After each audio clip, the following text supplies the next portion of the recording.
একদিকে অপ্রশস্ত রাস্তা, অন্যদিকে ফুটপাতে রাখা দোকানের মালামাল, দুয়ে মিলে নেই চলাচলের জায়গা। দুর্ভোগের শেষ নেই পথচারীদের।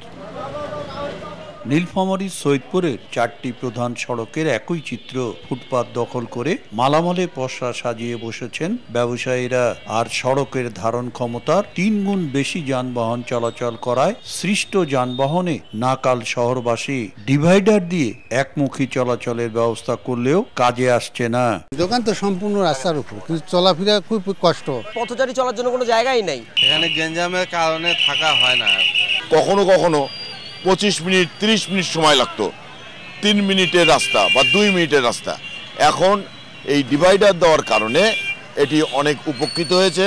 ট্রাফিক বিভাগ বলছে যানজট নিরসনে কাজ চলছে।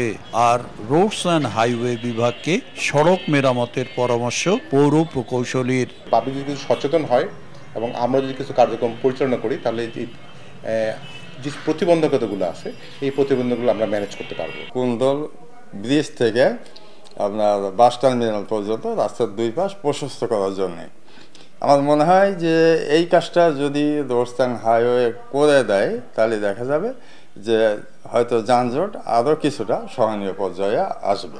সৈয়দপুর পৌরসভার প্রধান সড়কের দুপাশে ফুটপাতের উপর প্রায় 5000 দোকান রয়েছে।